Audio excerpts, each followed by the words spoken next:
मर्जी मैं परिवार सहित अमेरिका में रहती हूँ। आपका सत्संग एवं एकांतिक वार्तालाप पिछले 2 सालों से सुन रहा हूँ।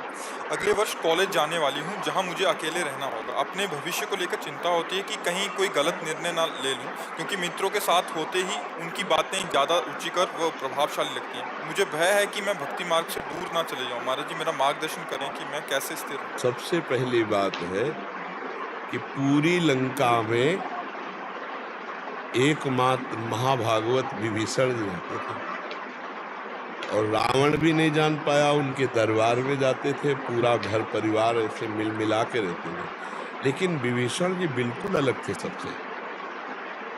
लंका निश्चर निकर निवासा और यहाँ कहाँ सज्जन कर वासा। तो अगर हम ये सोचे कि हमारे मित्र सब भगवत विमुख हैं, संसारिक हैं और मुझे भक्ति से गिरा न दें, तो पहली बात तो मुझे ये संशय ही नहीं करना चाहिए, क्योंकि मैं भगवान के आश्रित हूँ।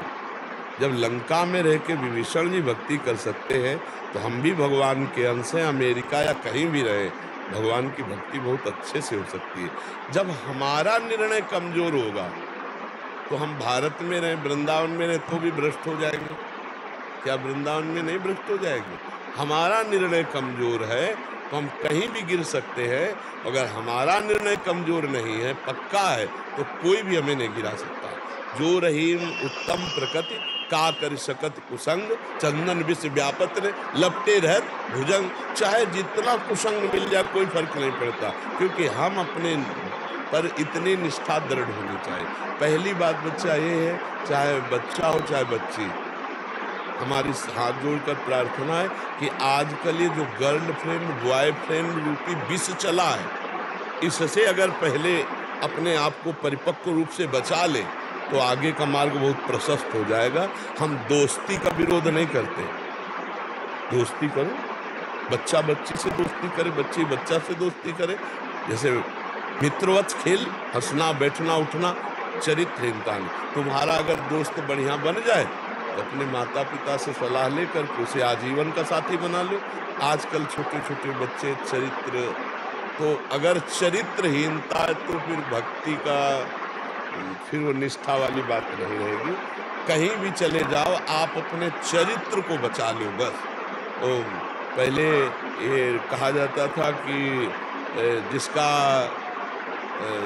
धन गया तो कुछ नहीं गया, और जिसका मतलब स्वास्थ्य गया तो कुछ गया, और जिसका चरित्र गया तो सब कुछ चला गया। Money is loss, nothing loss, और health is loss, something loss, और character is loss, everything loss. सब कुछ नष्ट हो गया।